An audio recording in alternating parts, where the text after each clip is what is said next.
নুরেতে বলেছে যদি কেউ ব্যভিচারকারী নারী বা পুরুষ হয় তাকে 100 বেঘাত করা হোক, চাবুক টাইপের জন্য বেঘাত করা হোক। অথচ হাদিসের মধ্যে আছে, সহিহ মুসলিমের মধ্যে, যে যদি কেউ জিনা করে তাকে পাথর দিয়ে রজম করা হোক। তো আহলে কোরআনদের দাবি হচ্ছে এটা যে কোরআনে তো কোথাও রজম করার কথা নেই, তাহলে কি হাদিস এই শাস্তি কোথা থেকে এলো?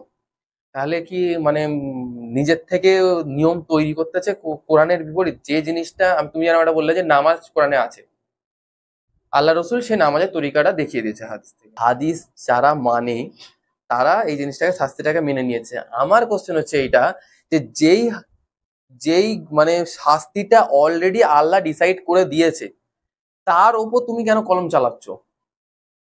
আর তুমি সেই কলম চালানো সেই হাদিসটা সহিহ হাদিস, সবাই মানছেও, তো এইটা কোরআনকে অপমান করা হলো না? আউযু বিল্লাহি মিনাশ শাইতানির রাজিম। বিসমিল্লাহির রহমানির রহিম। রব্বি ইশরাহ লি সাদরি ওয়া ইয়াসসির লি আমরি ওয়াহলুল উকদাতাম মিন লিসানি ইয়াফকাহু কাওলি।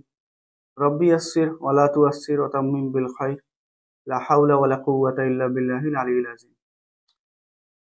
ইনশাআল্লাহ আমরা এই সমস্ত কোশ্চেনের আনসার এই ভিডিওতে জানার চেষ্টা করব। হয়তো ভিডিওটা একটু লম্বা হতে পারে, ধৈর্য ধরে দেখবেন। এই কথা বলে আমরা শুরু করছি। শুরু করার আগে আমাদের নবী মুহাম্মদ সাল্লাল্লাহু আলাইহি ওয়াসাল্লামের উপর একবার দরুদ পড়ে নিই। আল্লাহুম্মা সাল্লি আলা মুহাম্মাদিন ওয়া আলা আলি মুহাম্মাদ। এই টপিকের সঙ্গে যতগুলো টপিক রিলেটেড আছে তার মধ্যে সর্বপ্রথম জিনিস যেটা হচ্ছে যে আল্লাহর রসুলের নির্দিষ্ট কোনো নিয়ম বা তরিকা আছে কিনা।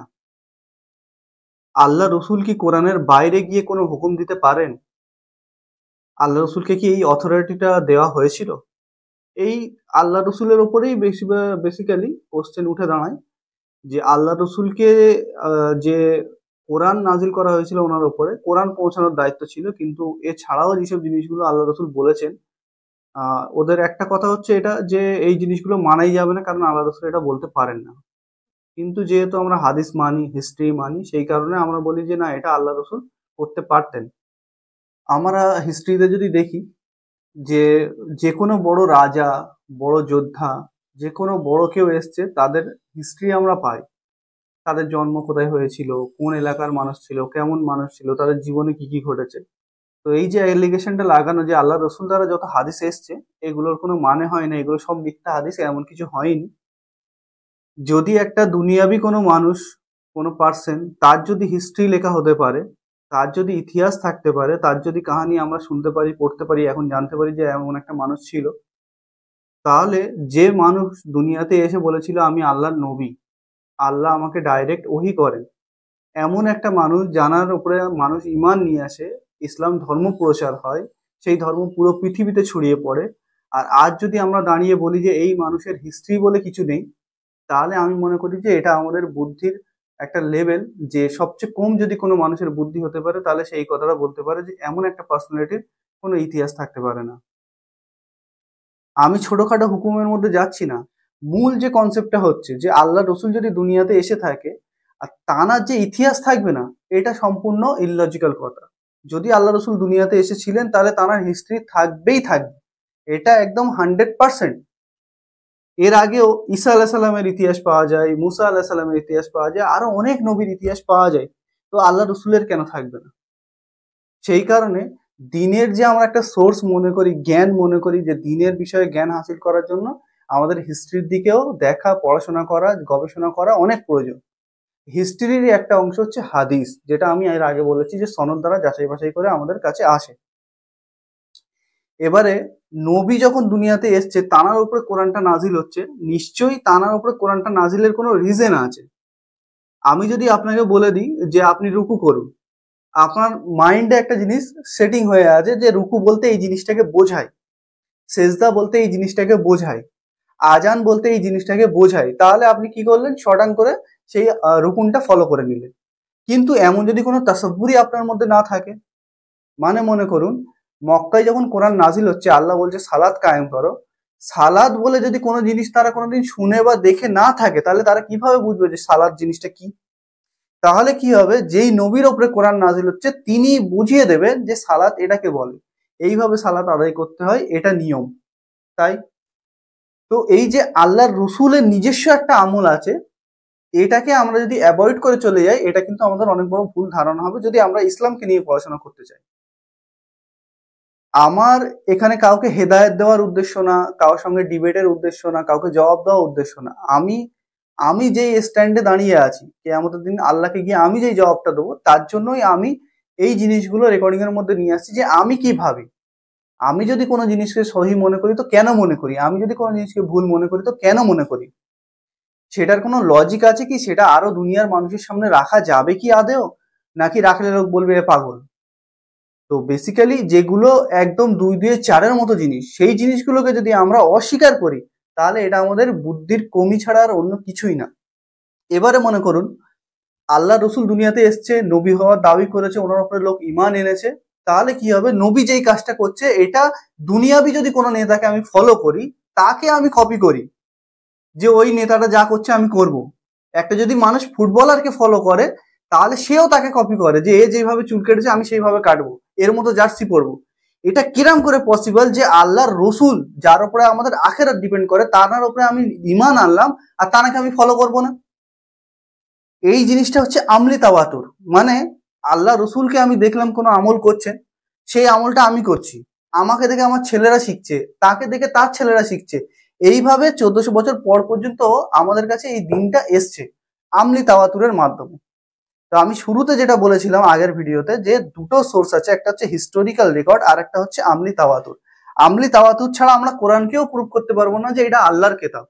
আমলি তাওয়াতুরই কোরআন আমাদের কাছে এতদূর পৌঁছে দিয়েছে। না হলে কোরআন আমরা যদি আজকে হিস্ট্রিকে অস্বীকার করে দিই, আমলি তাওয়াতুরকে অস্বীকার করে দিই, তাহলে কিরম করে আমরা প্রুভ করবো যে এটা আল্লাহর কেতাব? এটাই সেই কেতাব যেটা মোহাম্মদ সাল্লাল্লাহু আলাইহি ওয়াসাল্লামের উপরে নাজিল হয়েছিল। নিশ্চয়ই তার ফ্যাক্টস আছে বলেই আমরা সেটাকে দাবি করি। এতটুকু কথা বলে আমি আজকে এই আলোচনাটা শুরু করব। সর্বপ্রথম আমরা এই আলোচনার মধ্যে যে আইনি ভাগগুলো আছে, মানে মনে করুন যে এই জেনার শাস্তি আছে, আমি শুধু শাস্তিটাকে প্রুফ করব। শাস্তিটা কিভাবে দিতে হবে, তার জন্য কি কি তার মধ্যে শর্ত লাগে, সেই জিনিসগুলো আমি কিন্তু এখানে ডিসকাস করব না। আমি শুধু আর শুধু শাস্তিটাকে প্রমাণ করব যে কোরআন আর হাদিসে এটা এসছে। যেটা কোরআনে নেই সেটা হাদিসে কেন এসছে, যেটা হাদিসে এসছে তো কেন এসছে। তো এই জিনিসটাকে আমি আজকে ইনশাল্লাহ ডিসকাস করার চেষ্টা করব। এই বলে আমি আজকে আমাদের লেকচার শুরু করছি। সর্বপ্রথম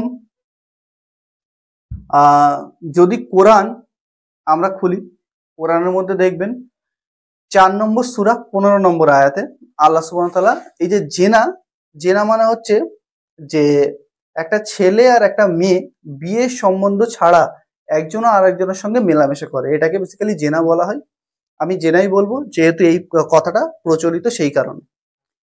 এই জেনার ব্যাপারে সর্বপ্রথম আল্লাহ সুবহানাহু ওয়া তাআলা কোরআনে আয়াত নাজিল করেন সূরা নিসাতে 4 নম্বর সূরা 15 নম্বর আয়াত। আল্লাহ সুবহানাহু ওয়া তাআলা বলছেন, আউযু বিল্লাহি মিনাশ শাইতানির রাজিম, বিসমিল্লাহির রহমানির রহিম, আল্লাতী ইয়াতিনাল ফাহিশাতা মিন নিসাইকুম। তোমাদের মধ্যে যদি কোনো স্ত্রী অপকর্ম করে, কোনো মহিলা কোনো মেয়ে যদি জিনা করে, ফাস্তাশহিদু আলাইহিন্না আরবাআতাম মিনকুম, তাহলে তার বিরুদ্ধে তোমরা সাক্ষী দাঁড় করাও 4 জন। ফাইন শাহিদু ফাআমসিকুহুন্না ফিল বুয়ুত, যদি তারা সাক্ষ্য দেয় যে হ্যাঁ আমরা দেখেছি এই মহিলাটাকে জেনা করতে, তাহলে তাদেরকে ঘরের মধ্যে বন্ধ করে রেখে দাও। হাত্তা ইয়াতাওয়াফাহুন্নাল মাউত, যতক্ষণ না তারা মৃত্যুবরণ করছে, মানে কি আজীবন কারাগার। জেনার শাস্তি কি আছে? আজীবন কারাগার, যেটা শুরুতে নাজিল হয়। আও ইয়াজি আলাল্লাহু লাহুন্না সাবিলা, তবে এই আয়াতের শেষে আল্লাহ সুবহানাহু ওয়া তাআলা বলছেন যে এর পরে যদি আল্লাহ চান এর হুকুমের মধ্যে কোনো পার্থক্য নিয়ে আসতে পারেন, তার জন্য ওয়েট করতে পারো। আপাতত এই হুকুমটাই নাজিল হয়েছিল যে যে জেনা করবে তাদেরকে আজীবন কারাগার তাদেরকে রাখতে হবে। এরপরে আল্লাহ সুবহানাহু ওয়া তাআলা কোরআনে আয়াত নাজিল করে, সেটা হচ্ছে 24 নম্বর সূরার 2 নম্বর আয়াত। আল্লাহ সুবহানাহু ওয়া তাআলা বলেন, আয-যানিয়াতু ওয়াজ-যানি, আর ব্যভিচারিণী ও ব্যভিচারী, মানে যারা দুজন জেনা করেছে, ফাজলিদু কুল্লা ওয়াহিদিম মিনহুমা মিআতা জালদাহ, তাদের প্রত্যেককে 100 বার করে বেত্রাঘাত মারো। ওয়ালা তাখুযকুম বিহিমা রাফাতুন ফি দীনিল্লাহ, তবে দেখো আল্লাহর বিধান কার্যকারী করতে গিয়ে তোমাদের মনে যেন কোন রকম দয়া না আসে। ইন কুনতুম তুমিনুনা বিল্লাহ, যদি তোমরা সত্যি সত্যি আল্লাহর উপরে ঈমান আনো। ওয়াল ইয়াউমিল আখির, আর আখিরাতের উপরে যদি তোমরা বিশ্বাসী হয়ে থাকো। ওয়াল ইয়াশহাদ আযাবাহুমা তাইফাতুম মিনাল মুমিনিন, আর এই যে আযাবটা বা এই যে শাস্তিটা দেওয়া হচ্ছে এটা যেন মুমিনদের একটা দল দাঁড়িয়ে দেখে। তো ওই শাস্তিটাকে আপগ্রেড করে এটার মধ্যে নিয়ে আসা হয়, যারা জেনা করবে তাদেরকে কি করতে হবে, 100 বার করে বেত্রাঘাত মারতে হবে। আর এই যে বেত্রাঘাতটা তাদেরকে পাবলিকালি মারতে হবে, যাতে কি এই যে একটা শাস্তি এর ভয় মানুষের মধ্যে ঢুকে যায়, যেন দুবারা কেউ যেন এই আমলের দিকে না আসে। এই যে বেত্রাঘাত 100 বার মারতে হবে, বেত্রার কেমন সাইজ হওয়া দরকার, তার কেমন কোয়ালিটি হওয়া দরকার, কে মারবে, এইগুলো সব আইনি কথা, এগুলো হাদিসের মধ্যে এসছে। কিন্তু যেহেতু আমাদের এগুলো টপিক না, আমাদের টপিক হচ্ছে এই শাস্তিটা কিভাবে দেবে, এটা নিয়ে ইখতিলাফ নেই, এটা নিয়ে কোশ্চেন ওঠে না, সেই কারণে এটা নিয়ে আমি আজকে আলোচনাও করব না। তবে এটা নিয়েও বিস্তারিত বলা আছে যে কিভাবে কি আমল করবে। তো এই হলো কোরআনের মধ্যে যে শাস্তি, 100 বার বেত্রাঘাত। এবারে মুসলিম স্কলারদের রায় হচ্ছে এটা, যে এই যে শাস্তিটা আছে, এই শাস্তিটা শুধু যারা বিয়ে করেনি, মানে আইবুড়ো বলতে পারো, তাদের জন্য এই শাস্তিটা। যারা বিয়ে করে জেনা করবে তাদের জন্য শাস্তি আলাদা আছে। সেটা কোথায় আছে, সেটা হাদিসে আছে। আমরা সর্বপ্রথম হাদিসগুলো একটুখানি পড়ে দেখে নেবো যে হাদিসে কি শাস্তি এসেছে। যদি আমরা আবু দাউদ পড়ি, আবু দাউদের মধ্যে 4502 নম্বর হাদিস আছে। উসমান রাদিয়াল্লাহু আনহু থেকে বর্ণনা, তিনি বলেন যে আল্লাহর রসুলকে আমি বলতে শুনেছি, এটা একটা বড় হাদিস, আমি শুধু অংশটুকু পড়ে শোনাচ্ছি। 3টি অপরাধ ছাড়া একজন মুসলমানকে হত্যা করা যাবে না। প্রথম, যদি কেউ মুরতাদ হয়ে যায়। আচ্ছা, মুরতাদের ব্যাপারেও একটা অনেক বড় মিসকনসেপশন আছে। আজকে যেহেতু আমাদের টপিক না, সেই কারণে এটাকে আমি এখানেই স্কিপ করছি। দ্বিতীয় হচ্ছে, যদি কোনো বিবাহিত ব্যক্তি জেনা করে তাহলে তাকে হত্যা করা যাবে। তৃতীয় হচ্ছে, কোনো ব্যক্তি যদি অন্য কোনো ব্যক্তিকে অকারণে হত্যা করে তাহলে তাকে হত্যা করার শাস্তি দেওয়া যেতে পারে। এরপরে বুখারী শরীফে 6634 নম্বর হাদিস আছে, যেখান থেকে আমরা এই যে আমলটা এটা সম্পূর্ণভাবে বুঝতে পারি। আবু হুরায়রা ও যায়েদ ইবনে খালিদ হতে বর্ণিত, তারা বলেন, একবার 2 লোকের মধ্যে ঝগড়া হলো। তারা আল্লাহ রসুলের কাছে এলো যে, হে আল্লাহ রসুল, আমাদেরকে আল্লাহর কিতাব মোতাবেক ফায়সালা করে দিন। দুজনের মধ্যে যে বুদ্ধিমান সেই লোকটি বলল, হ্যাঁ আল্লাহ রসুল, আমাদেরকে তাই করুন, সেইভাবেই ফয়সালা করে দিন। তারপরে সেই লোকটি বলল যে, আমাকে কিছু বলার অনুমতি দিন। আল্লাহ রসুল বললেন, ঠিক আছে, তুমি বলো। লোকটি বলল, আমার পুত্র, যার সঙ্গে ঝগড়া হয়েছে ওই লোকটির, সেই লোকটির কথা বলছে যে, আমার পুত্র ওই লোকটির কাছে চাকর হিসেবে ছিল। আমার পুত্র তার স্ত্রীর সঙ্গে জেনা করে। লোকেরা আমাকে বলে যে আপনার পুত্রের জন্য রজমের শাস্তি আছে, তাই আমি 100 বকরি এবং একটি বাঁধি দিয়ে তার ফিদিয়া দিই, মানে যার স্ত্রীর সঙ্গে জেনা করেছে তাকে ফিদিয়া হিসেবে দেয়। এরপর আমি আলেমদের কাছে যখন এই ব্যাপারটা নিয়ে জিজ্ঞাসা করি, তারা আমাকে জানান যে আপনার পুত্রর 100 বেত্রাঘাত এবং 1 বছরের নির্বাসন, মানে যেই জায়গায় সে বসবাস করে সেখান থেকে বার করে দেওয়ার হুকুম আছে। আর রজমের হুকুম তার স্ত্রীর জন্য আছে, মানে যেহেতু সে বিয়েওয়ালা, সেই কারণে। তখন আল্লাহ রসুল বলেন, কসম সেই সত্তা যার হাতে আমার প্রাণ, আমি তোমাদের উভয়ের মধ্যে অবশ্যই আল্লাহর কিতাব মোতাবেক ফয়সালা করব। তারপরে সেই লোকটিকে আল্লাহ রসুল বললেন, তোমার বকরি ও তোমার বাঁধি তোমাকেই ফিরিয়ে দেওয়া হবে। তিনি তার পুত্রকে 100 বেত্রাঘাত এবং 1 বছরের জন্য নির্বাসিত করলেন। আর উনায়ক আসলামীকে আদেশ দেওয়া হলো অন্য লোকটির স্ত্রীর কাছে যাওয়ার জন্য। সে যদি স্বীকার করে যে সে জেনা করেছে তাহলে তাকে রজম করতে। যখন তাকে জিজ্ঞাসা করা হলো সে বলল যে হ্যাঁ, মানে সে স্বীকার করলো, সুতরাং তাকে পাথর নিক্ষেপ করে রজম করা হলো। এই হচ্ছে হাদিস, এই হচ্ছে আল্লাহ রসুলের আমল, আর এই হচ্ছে কোরআনের আয়াত। এবারে আমরা যেটা সর্বপ্রথম প্রবলেম হয়ে দাঁড়ায় যে আমরা বলে দিই যে এই হাদিসটা কোরআনের বিরুদ্ধে, আমরা মানতে পারবো না। দেখুন, কোনো জিনিস যখন আমরা খণ্ডন করব তার একটা মেরিট থাকা দরকার, তার একটা স্ট্রং রিজন থাকা দরকার। যেমন আমি যদি কোরআন দ্বারা কোনো জিনিসকে রহিত করছি, মানে কি আগের কোনো কিতাব, সেটাও ওহী ছিল এক সময়, সেটাকে যখন আমি রহিত করছি তখন আমি কার সাপোর্ট নেব? কোরআনের সাপোর্ট নেব। যখন আমি হিস্ট্রিকে মানে কন্ডেম করছি বা ডিনাই করছি, তাহলে আমাকে কিসের সাপোর্ট নিতে হবে? হিস্ট্রিকে। মানে কোনো জায়গায় একটা হিস্ট্রি এসছে কোনো কিতাবে, আবার অন্য কিতাবে অন্য হিস্ট্রি এসছে, আমি তার দ্বারা সেটাকে খণ্ডন করছি যে না, অ্যাকচুয়ালি এটা ভুল কথা। এছাড়া যদি এমন কিছু হয়ে থাকে যে আল্লাহ কোরআনে বলছে এটা হারাম, হাদিসে বলছে এটা হালাল, সেটা হচ্ছে কোরআনের বিরুদ্ধে। এখন এই যে হাদিসটা আমরা পড়লাম, এখানে কোরআনের আয়াতের যে হুকুম ছিল সেটাও লাগু করা হয়েছে, কিন্তু যেটা কোরআনের আয়াতে ছিল না সেটাও লাগু করা হয়েছে। এবারে আমাদের মূল যে কনসেপ্ট হচ্ছে, আমরা বুঝবো যে এই যে হুকুমটা লাগু করা হলো, এটা কেন লাগু করা হলো। এর সর্বপ্রথম আনসার আমরা এটা দিতে পারি, আল্লাহর রসুলের উপরে যখন শরীয়ত নাজিল হয়েছে, আল্লাহর রসুল যদি ইন্ডিভিজুয়ালি কোনো আমল করে থাকেন, কোনো শাস্তি দিয়ে থাকেন, তার এটা রাইট ছিল যে তিনি এটা দিতে পারতেন। কিন্তু আজ যেহেতু এই জিনিসটাকে নিয়ে কোশ্চেন তোলা হচ্ছে, যারা ইমান এনেছে বিলিভার মুসলিমরা, তারাও আজকে জিজ্ঞেস করছে যে কেন আল্লাহ রসুল এটা করলেন। তার কারণ বেসিক্যালি হচ্ছে, এখন এই যে যারা আহলে কোরআন হয়ে যাচ্ছে, যারা বলছে হাদিস মানবো না বা আরো নানান জিনিসগুলো, ব্যাপার হয়ে যাচ্ছে তাদের ইসলামকে প্রেজেন্ট করতে লজ্জা লাগ করেছে। যেহেতু রজমের শাস্তিটা খুব কঠিন শাস্তি, সেই কারণে এথিয়েস বলো বা যারা এক্স মুসলিম নিজেকে দাবি করছে ফেক, তারা এসে এইসব আয়াতগুলো তুলে তুলে, এইসব হাদিসগুলো তুলে তুলে মুসলমানদেরকে কনফিউজ করছে যে এই দেখো আল্লাহ একটা কথা বলেছে আর হাদিসে একটা কথা বলেছে। তো তাদের জন্য এই আনসারটা আমি ইনশাল্লাহ বোঝাবার চেষ্টা করছি। এটা এমন কোনো আনসার না যে কেউ জানে না, আমি নতুন করে বলছি।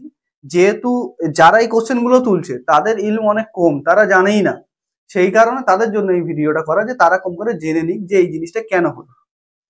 সর্বপ্রথম এই যে কোরআনে যে আয়াতটা নাজিল করা হয়েছিল সূরা নিসাতে, আমরা যদি পড়ি 15 নম্বর আয়াত, সূরা নিসা 4 নম্বর সূরা, আল্লাহ সুবহানাহু ওয়া তাআলা কি বলেছিলেন? আল্লাতি ইয়াতিনাল ফাহিশাতা মিন নিসা। নিসা যদি শব্দের অর্থ ধরি, এর মানে হচ্ছে যে মেয়ে। এবারে মেয়ে মানে আপনারা বলতে পারেন যে বিয়েওয়ালাও মেয়ে, আর যার বিয়ে হয়নি সেও মেয়ে। তাহলে এখানে বিয়েওয়ালা আর আইবুড়োর মধ্যে পার্থক্যটা করা হচ্ছে কেন? তার কারণ, যদি সূরা নিসার আমরা শুরু থেকে শুরু করি 1 নম্বর আয়াত থেকে, সেখানে আল্লাহ সুবহানাহু ওয়া তাআলা যে কথা শুরু করছেন, ইয়া আইয়ুহান নাস, হে মানুষেরা, আত্তাকু রব্বাকুম, তোমরা তোমাদের রবকে ভয় করো, আল্লাযী খলাকাকুম মিন নাফসিন ওয়াহিদা, যিনি তোমাদের এক জান থেকে সৃষ্টি করেছেন, ওয়া খলাকা মিনহা যাওজাহা। এই যে যাওজাহা কথাটা উল্লেখ করা হলো এখানে, আল্লাহ সুবহানাহু ওয়া তাআলা বললেন স্ত্রীর জন্য। এই জাওজা শব্দটা স্ত্রীর জন্য, মানে বিয়েওয়ালা মেয়েদের জন্য উল্লেখ করা হয়। এটা কোরআনে অনেক আপনার রেফারেন্স আছে, আপনারা চাইলে চেক করতে পারেন। আমি এখানে কিছু ইনশাআল্লাহ রেফারেন্স দেব। তারপরে আল্লাহ কি বলছেন এখানে, যে কি বললেন, যে আমি এক জান থেকে সৃষ্টি করেছি, আর তোমাদের জোড়া মানে তোমাদের যে স্ত্রী, তাদেরকেও তোমাদের থেকেই সৃষ্টি করা হয়েছে। অবাসসা মিনহুমা রিজালান কাসীরান ওয়া নিসা, আর অনেক আমি তাদের মধ্যে থেকে, এই যে স্বামী স্ত্রীর মধ্যে থেকে অনেক ছেলে ও মেয়েকে জন্ম দিয়েছি। এখানেও কি এলো? রিজালান কাসীরান ওয়া নিসা, মানে অনেকগুলো ছেলে আর অনেকগুলো মেয়ে। তারপরে যদি নিসার আয়াত পড়েন তাহলে দেখবেন যে এখানে ইয়েতিম যে মহিলা আছে, মেয়ে আছে, এতিম বাচ্চা মেয়ে, তাদের জন্য এখানে হুকুম নাজিল করা হয়েছে, যে তাদের হুকুম কি, তাদেরকে যারা পারভারিশ করবে, তাদেরকে যারা পড়াবে, লেখাবে, খাওয়াবে, তাদের জন্য কি নিয়ম কানুন আছে। এটা বলতে বলতে তারপরে ওখানে গিয়ে জেনার কথাটা, জেনার আয়াতটা আল্লাহ সুবহানাহু ওয়া তাআলা নাজিল করে, সেখানেও মেয়েদের কথা এসছে যাদের বিয়ে হয়নি। এবারে এই যে যাদের বিয়ে হয়নি সেই সব মেয়েদেরকে আল্লাহ সুবহানাহু ওয়া তাআলা কোরআনের মধ্যে কি বলে উল্লেখ করেছে সেটা আমরা একটুখানি দেখে নিই। তাহলে কি হবে, আমরা কোরআন পড়তে গিয়ে আরবি পড়লে এই যে রেফারেন্স গুলো আমরা মিলিয়ে নিতে পারবো, যে কোন জায়গায় কোন শব্দটা আল্লাহ সুবহানাহু ওয়া তাআলা কেন ব্যবহার করেছেন। যদি আমরা 25 নম্বর আয়াত পড়ি, 25 নম্বর আয়াতের মধ্যে আল্লাহ সুবহানাহু ওয়া তাআলা বলছেন, অমাল্লাম ইয়াস্তাতি মিনকুম, যদি তোমাদের সামর্থ্য না থাকে তাওলান আইয়ান কি হাল মুহসানাতিল মুমিনাত, মুমিন নারীদেরকে বিয়ে করা, তার মানে কি এইখানে যে মুহসানাত শব্দটা ইউজ করা হলো এটা আইবুড়ো মেয়েদের জন্য বলা হয়েছে যাদের বিয়ে হয়নি। ফামিম্মা মালাকাত আইমানুকুম মিন কতায়াতিকুমুল মুমিনাত, তবে তোমরা নিজেদের অধিকারহীন দাসীদেরকে বিয়ে করতে পারো যাদের বিয়ে হয়নি। যাদের বিয়ে হয়ে আছে তাদেরকে কিন্তু সেই সব দাসীদেরকে বিয়ে করা যাবে না। আর এমনিতে যেসব মহিলাদের বিয়ে হয়ে আছে তাদেরকেও বিয়ে করা যাবে না। একটা মহিলার একটাই স্বামী থাকবে। তো এখানে এই ধরনের শব্দ কোরআনের মধ্যে ভর্তি হয়ে পড়ে আছে যে মহিলার জন্য মানে আইবুড়ো মেয়েদের জন্য নিসা বা মুহসানাত, আর মহিলাদের জন্য জাউজা শব্দ, যাদের বিয়ে হয়ে গেছে তাদের জন্য এই শব্দগুলো ইউজ করা হয়েছে। এটা যারা চায় তারা একটুখানি কোরআন পড়ে নিলে জানতে পেরে যাবে। তাহলে এবার এখানে প্রশ্ন উঠে দাঁড়াচ্ছে যে কোরআনে বিয়েওয়ালা মেয়েদেরকে কোনো হুকুম দেওয়া হলো না কেন? দেখো, কোরআন যে নাজিল হয়েছে আল্লাহ রসুলের উপরে, কোরআন কোনো নতুন দিন নিয়ে আসেনি। কোরআন ইব্রাহিম আলাইহিস সালামের উপরে যে দিনটা নাজিল করা হয়েছিল তারই কন্টিনিউশন। যেমন আমরা যদি কোরআনে পড়ি, সূরা বাকরা 133 নম্বর আয়াতে আল্লাহ সুবহানাহু ওয়া তাআলা বলছেন, তোমরা কি সেই সময় উপস্থিত ছিলে যখন ইয়াকুব তার মৃত্যুর সময় পৌঁছেছিল? তখন সে তার পুত্রদেরকে জিজ্ঞেস করছিল, আমার পরে তোমরা কার ইবাদত করবে? তার পুত্রগণ উত্তর দিল, আমরা আপনার ইবাদত করব, আপনার পূর্বপুরুষ ইব্রাহিম, ইসমাইল, ইসহাক তারা যারা ইবাদত করত তার ইবাদত করব, যিনি অদ্বিতীয় উপাস্য এবং আমরা তারই প্রতি আত্মসমর্পিত। এরপরে 22 নম্বর সূরা 78 নম্বর আয়াতে আল্লাহ সুবহানাহু ওয়া তাআলা আবার বলছেন, আর তোমরা আল্লাহর পথে জিহাদ করো, যেভাবে জিহাদ করা উচিত তিনি তোমাদেরকে মনোনীত করেছেন। দিনের ব্যাপারে তিনি তোমাদের উপরে কোনো কঠোর আরোপ করেননি। এটা তোমাদের পিতা ইব্রাহিমের দিন, তিনি তোমাদের নাম রেখেছিলেন মুসলিম। পূর্বে এ কেতাবেও তোমাদের নাম মুসলিমই ছিল, যাতে রসুল তোমাদের জন্য সাক্ষী হয় আর তোমরা মানুষের জন্য সাক্ষী হও। অতএব তোমরা সালাত কায়েম করো, জাকাত দাও এবং আল্লাহকে মজবুতভাবে ধরো। তিনি তোমাদের অভিভাবক আর তিনি কতই না উত্তম অভিভাবক এবং কতই না উত্তম সাহায্যকারী। তো আল্লাহর রসুল যে দিনটা নিয়ে এসছেন সেটা নতুন কোনো দিন না। যেমন কোরআনে সালাতের কথা এসছে, সালাত তো নতুন কোনো সালাত না, সালাত সমস্ত নবীরা পড়ে পড়ে এসছেন। সেই কারণে কোরআনে সালাতের হুকুম নেই কেন মানে নিয়ম নেই কেন, এটা আমরা সবসময় শুনি। তো যেই জিনিসটা অলরেডি প্রচলিত ছিল সেটা আল্লাহ কেন বলতে যাবেন? হজের নিয়ম আসেনি কেন, অলরেডি সেটা প্রচলিত ছিল। রোজা, সমস্ত যেগুলো প্রচলিত ছিল আগের নবীর উম্মতরা করে করে আসছে, সেটা আবার আল্লাহ কেন শেখাতে যাবেন? অলরেডি সেটা জানে। সেটা যদি কোনো কম বেশি হয়ে গেছে সেটা নবীকে জানার উপর ওহী করা হচ্ছে, তিনি আছেন সেটাকে সঠিক করার জন্য, তিনি সঠিক করে দেবেন। তো এরই প্রমাণ আমরা পাই যে আগে শরীয়তে অনেকগুলো হুকুম অলরেডি ছিল, যেই কারণে আল্লাহ কোরআনের মধ্যে সেটাকে ডিসকাস করেনি বা সেটার হুকুম বলে দেননি। যেমন আমরা যদি বুখারী শরীফের হাদিস পড়ি, 6841 নম্বর হাদিস, তাহলে এখানে আমরা দেখব যে এই যে হুকুমটা আগের কেতাবে ছিল তার একটা নিদর্শন এখানে আমরা পাই। আব্দুল্লাহ ইবনে ওমর বলেন, ইহুদিরা আল্লাহ রসুলের কাছে এসে জানালো তাদের একজন পুরুষ ও একজন নারী জেনা করেছে। তখন আল্লাহ রসুল তাদেরকে জিজ্ঞেস করলেন যে তোমরা তওরাতে রজমের সম্পর্কে কি পাও? তারা বলল, তাদেরকে অপমান ও বেত্রাঘাত করা। আব্দুল্লাহ ইবনে সালাম বলেন, আব্দুল্লাহ ইবনে সালাম হচ্ছে ইহুদিদেরই একটা আলেম ছিল, তিনি পরবর্তীকালে ইসলাম গ্রহণ করেন। তিনি বলেন, তোমরা মিথ্যা বলছো, তওরাতে অবশ্যই রজমের কথা আছে। তারা তওরাত নিয়ে এলো এবং তা খুললো, আর তাদের একজন রজমের আয়াতের উপরে হাত রেখে দিয়ে তা আগে পিছে পড়তে লাগলো। তখন আব্দুল্লাহ ইবনে সালাম বললেন, তোমার হাত ওঠাও। সে হাত ওঠালে দেখা গেল তাতে রজমের আয়াত আছে। তারা বলল, আব্দুল্লাহ ইবনে সালাম সত্যই বলেছেন, হে মুহাম্মদ, তাতে রজমের আয়াত আছে। তখন আল্লাহ রসুল তাদের উভয়ের ব্যাপারে আদেশ করলেন এবং তাদের উভয়কে রজম করা হলো। আমি দেখলাম পুরুষটি নারীটির উপরে উপুর হয়ে আছে, সে তাকে পাথরের আঘাত থেকে রক্ষা করছে। এই একটা হাদিস। এছাড়া মুসলিম শরীফে একটা হাদিস আছে 4332 নম্বর, বারা ইবনে আজিব হতে বর্ণিত। তিনি বলেন, একদা আল্লাহ রসুলের সামনে দিয়ে একজন ইহুদি কালি মাখা এবং বেত্রাঘাতকৃত অবস্থায় নিয়ে যাওয়া হচ্ছিল। তখন তিনি বলেন, তোমরা কি তোমাদের কিতাবে ব্যভিচারের শাস্তি এরূপ পেয়েছো? তারা বলে, হ্যাঁ। এরপর তিনি তাদের মধ্যে একজন আলিম ব্যক্তিকে ডাকলেন এবং বললেন, তোমাকে সে আল্লাহর কসম দিয়ে বলছি যিনি মুসা আলাইহিস সালামের প্রতি তাওরাত কিতাব নাজিল করেছিলেন। এরূপই কি তোমরা তোমাদের কিতাবে ব্যভিচারীর শাস্তি পেয়েছো? তখন ইহুদি আলিম ব্যক্তি বললেন না। তিনি আরো বলেন, আপনি যদি আমাকে আল্লাহর কসম দিয়ে এভাবে না বলতেন তবে আমি আপনাকে জানাতাম না যে এর প্রকৃত শাস্তি রজম। কিন্তু আমাদের সমাজের সম্ভ্রান্ত মানে যারা বড় লোক ব্যক্তিদের মাঝে এর ব্যাপক প্রচলন হয়ে গেছে। অতএব আমরা যখন এতে কোনো সম্ভ্রান্ত মানে কোনো বড় লোককে পেতাম তখন তাকে ছেড়ে দিতাম, এবং যখন কোনো নিঃস্ব ব্যক্তিকে পাকড়াও করতাম মানে কোনো গরিব মানুষকে ধরতাম তখন তার উপর শরীয়তের প্রকৃত হদ জারি করতাম। পরিশেষে আমরা বললাম, তোমরা সকলেই এসো, আমরা সবাই মিলে এ ব্যাপারে একটি শাস্তি নির্ধারিত করে নিই যা ভদ্র ও অভদ্র লোকে সকলের জন্য প্রযোজ্য। সুতরাং আমরা ব্যভিচারের শাস্তি কালি লাগানো এবং বেত্রাঘাত করাকেই স্থির করে নিলাম পাথর নিক্ষেপের পরিবর্তে। তখন আল্লাহ মানে এই হাদিস থেকে এটা স্পষ্ট যে তাওরাতের মধ্যে কোরআনের আগে যে কিতাবগুলো ছিল বাইবেল বা তাওরাত, সেখানে কিন্তু এই আয়াতটা ছিল, আল্লাহর আদেশ ছিল।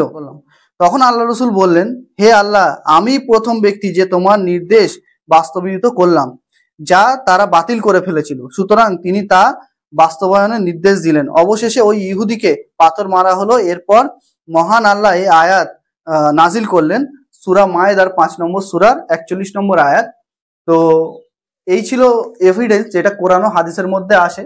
এবারে রয়ে গেল যে এই যে ইহুদিদের কেতাবে যে শাস্তিগুলো ছিল, এর জন্য মাওলানা মওদুদি রহমাতুল্লাহর কেতাব তাফহিমুল কোরআন, উনি এই আয়াতের ব্যাখ্যা করার সময় সেই আয়াতগুলো ইহুদিদের যে কেতাব ছিল সেখান থেকে উনি তুলে নিয়েছেন।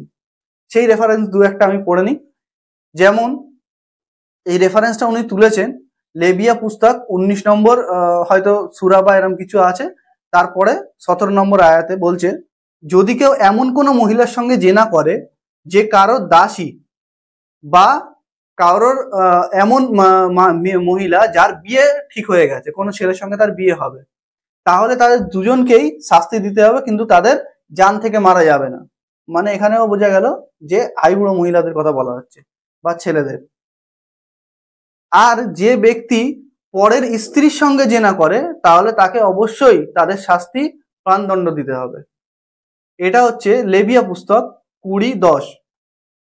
কোনো লোক যদি অপর কোনো লোকের স্ত্রীর সঙ্গে জেনা করতে ধরা পড়ে তাহলে তাদের দুজনকেই হত্যা করতে হবে। এটাও দ্বিতীয় বিবরণ 22:22। তো এই রেফারেন্সগুলো তোমার মাওলানা মওদুদি সাহেব ওনার কেতাবের মধ্যে নিয়ে এসছে, যে ইহুদিদের কেতাবে এই রেফারেন্সগুলো অলরেডি ছিল, যেটা আমরা হাদিসের মধ্যে পড়লাম।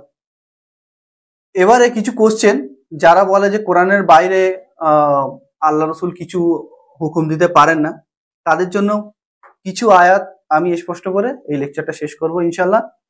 সর্বপ্রথম আয়াত আল্লাহ সুবহানাহু ওয়া তাআলা কোরআনের মধ্যে বলছেন 4 নম্বর সূরা 150 নম্বর আয়াতে, নিশ্চয়ই যারা আল্লাহ তার রসুলের সাথে কুফরি করে এবং আল্লাহ তার রসুলগণের মধ্যে পার্থক্য করতে চায় এবং বলে আমরা কাউকে মানবো আবার কাউকে মানবো না, এবং তারা এর মাঝামাঝি কোনো একটা পথ গ্রহণ করতে চায়, আল্লাহ সুবহানাহু ওয়া তাআলা বলছেন 4 নম্বর সূরা 151 নম্বর আয়াতে, তারাই প্রকৃত কাফের এবং আমি কাফেরদের জন্য প্রস্তুত করে রেখেছি অপমানজনক আযাব।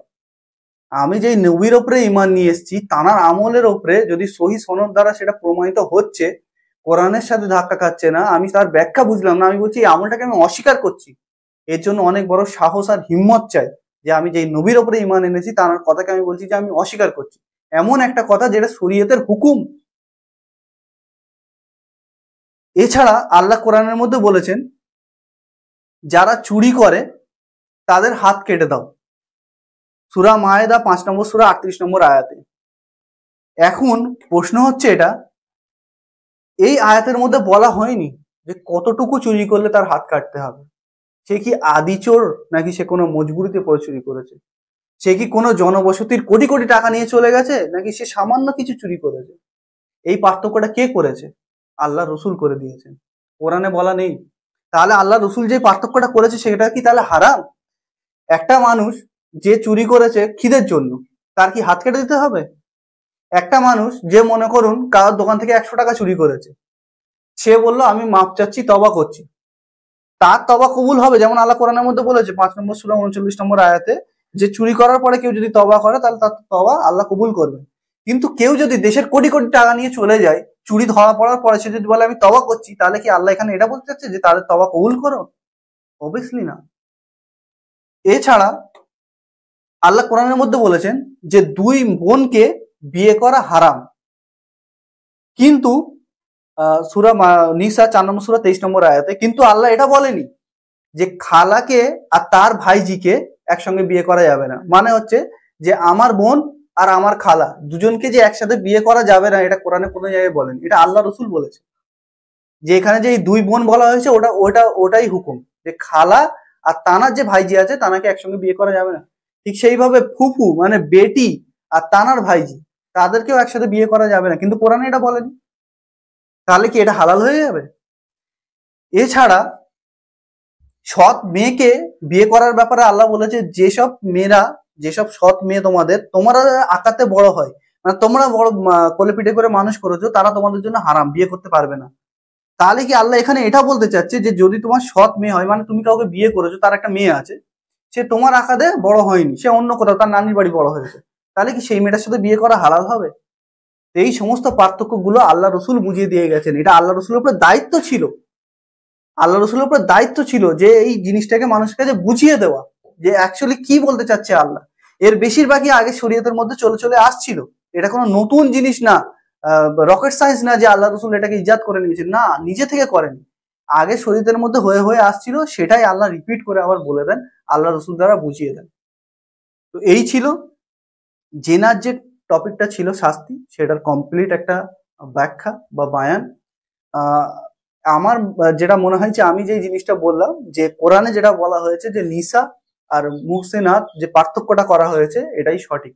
আর আগের কেতাবের মধ্যে এর উদাহরণ আমরা পেয়ে যাই, আল্লাহ রসুলের সহিহ হাদিসের মধ্যেও আমরা এর সমস্ত জিনিসগুলো পেয়ে যাই।